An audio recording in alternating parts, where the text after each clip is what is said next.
كريتوس هو محارب قوي بيخدم الآلهة اليونانية القديمة. زمان كان كريتوس قائد قوي جدا لجيش سبارتا، بس كان زلمة مشكلجي وبيحب القتل والدم كثير. وبعد كثير حروب اجى قائد بربري فرتكه هو وجيشه، وبخلال ما هو عم بيموت طلب من إله الحرب أريس انه يساعده، وبالمقابل كان راح يخدمه طول عمره. وافق إله الحرب واعطاه شفرات الفوضى. طبعا كريتوس ما صدق وراح خلع فيهم راس القائد البربري. ومن هون بلشت حكاية جاد اوف وور. لو مش عامل اشتراك اشترك، ولو بتشوفنا على الفيسبوك اعمل لي لايك وشير. تعالوا نشوفوا شو حكاية جاد اوف وور. أنا محمد عطية، حكاية لعبة جديدة.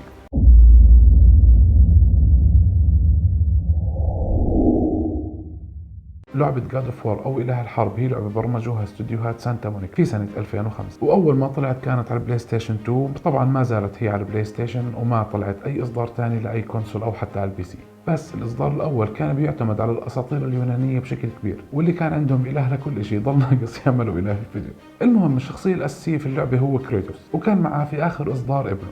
كان منها عدة إصدارات وراح نحكي عنهم. بدأت الشركة بتطوير اللعبة في عام 2002 تحت عنوان عمل دارك أوديسي، وانطلقت فكرة اللعبة من دمج لعبة ديفل ماي كراي مع إمكانية حل الألغاز داخل اللعبة. وفي سنة 2004 حكوا المبرمجين تبعون اللعبة إنه اللاعبين راح يلعبوا اللعبة راح يكونوا قادرين إنهم يعملوا ما بين 15 ل 25 حركة بالسلاح الرئيسي، وبرضه راح يكونوا قادرين إنهم يهزموا أعدائهم بحركة واحدة ويقصوهم نصين.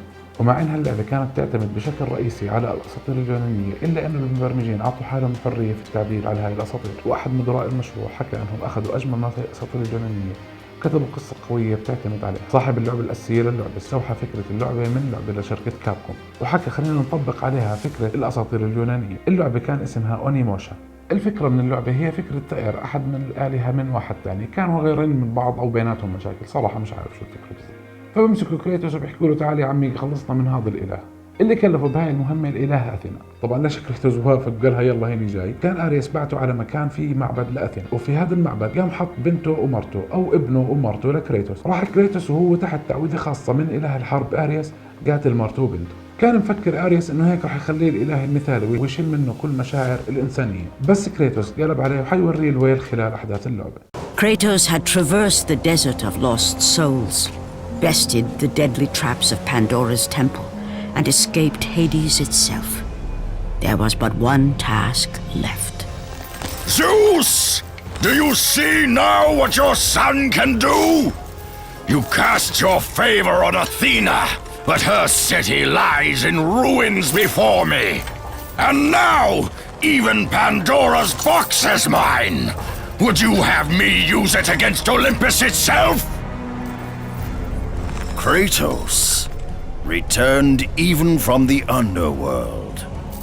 Is this the best you can do, Father? You send a broken mortal to defeat me, the god of war?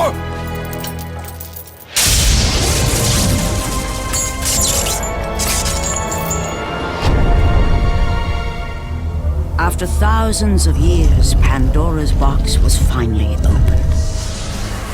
The power of the gods unleashed.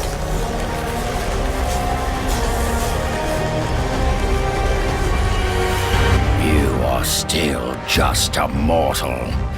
Every bit as weak as the day you begged me to save your life. I am not the same man you found that day. The monster you've created has returned to kill you.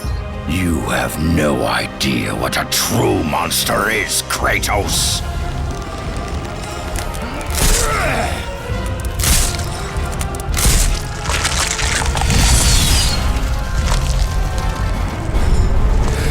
Your final lesson is at hand. بعد قتله لأريس إله الحرب بتروح أثينا بتعينه هو إله الحرب. طبعا انت بدك تحكي لي هسه كيف قتل اله الحرب. طبعا انا بحكي لك انه في اشي اسمه صندوق بندورا. هذا الصندوق فيه اشي او فيه سلاح بيخلي اي حدا يقتل اي اله بسهوله. طبعا اللي دله على هذا الصندوق هي اثينا، وحكت له بتروح على هاي المنطقه او على هاي الجزيره، بتنزل تحت الارض وبتروح بتجيب هذا الصندوق، ومن خلال هذا الصندوق راح تقدر تقضي على اريس. زي ما حكينا اصدارات اللعبه كانت فقط وحصريه لبلاي ستيشن، وكان في من هاي اللعبة عدة إصدارات، وكل إصدار يا إما بيكمل جزء معين من الجزء اللي قبله أو إنه بيجي في إشي جديد. أول إصدار أو نسخة تجريبية كانت في يوم 1/1/2005، وتبعها الإصدار الأساسي في يوم 22/3/2005، وبنهاية شهر 7 كانت سادس لعبة أكثر مبيعا في هذاك الوقت. وبرضه بنفس السنة أصدروا الموسيقى الخاصة بهاي اللعبة على CD، أو ممكن إنك تحصل عليه من خلال فاوتشر بيعطوك إياها في حال اشتريت اللعبة. في شهر 5 عام 2010 تم إصدار أول رواية للعبة. وفي سنة 2007 أصدروا God of War 2. في سنة 2009 أعطوا God of War 1 و God of War 2 في كوليكشن واحد على بلاي ستيشن 3، وعملوا ريماستر وظبطوا الجرافيكس وباقي الأمور. في سنة 2009 أصدروا نسخة تجريبية من God of War 3. في سنة 2010 تم إصدار اللعبة على الكونسول، وتوالت الإصدارات حتى عام 2018. آخر إصدار كان اسمه God of War، ومن هاي الإصدارات Ghost of Sparta أو Ascension. وكل إصدار من هاي الإصدارات كانت تحكي عن قصة معينة حصلت مع كريتوس، وفي كل إصدار من هاي الإصدارات برضه كان بحارب إله معين لسبب معين. أحدث إصدارات اللعبة كان في عام 2018، وفي هذا الإصدار بنشوف كريتوس مع ابنه أتريوس بعد موت زوجته الثانية وأم ابنه هاي، وطلبت منهم إنهم ينثروا رمادها على أعلى وأرقى قمة في العوالم التسعة. ومن هون بتبدأ الرحلة الجديدة لكريتوس. My mother made it for me. Said I'd grow into it.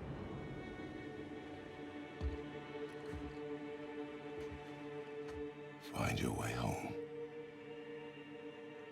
You are free.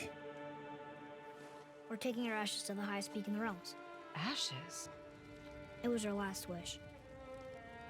Where must we go? To a realm beyond your own. طبعا اللعبة حصلت على كثير جوائز من سنة إصدارها لغاية اليوم، ومن هاي الجوائز مثلا في حفل توزيع جوائز سبايك حصلت على أفضل لعبة حركية في لسنة 2005، وفاز مخرجها ومصممها ديفيد جاف بجائزة مصمم السنة. وكمان في 2005 ترشحت لأفضل لعبة في السنة وأفضل أداء صوتي وأفضل تسجيل موسيقي. في حفل توزيع الجوائز لسنة 2006 فازت بعدة جوائز، من ضمنها لعبة العام وأفضل لعبة لجهاز ألعاب في السنة، وأيضا لعبة السنة الحركية أو المغامراتية. وفي سنة 2009 سمى موقع IGN هاي اللعبة كسابع أفضل لعبة لجهاز بلاي ستيشن 2. وخلال شهر 11 في سنة 2012 وضعت مجلة كومبلكس اللعبة في المرتبة ال11 ضمن أفضل ألعاب بلاي ستيشن 2. باع God of War 34 مليون نسخة عن كل الإصدارات في جميع أنحاء العالم. في الختام حاب أشكركم على المتابعة، ولو مش مشترك اشترك في القناة، ولو بتشوفنا على الفيسبوك اعمل لنا لايك وشير، وإذا حاب تشوفني بحكي عن أي لعبة تانية تفضل اكتب لنا اسمها بالتعليقات. يعطيكم العافية.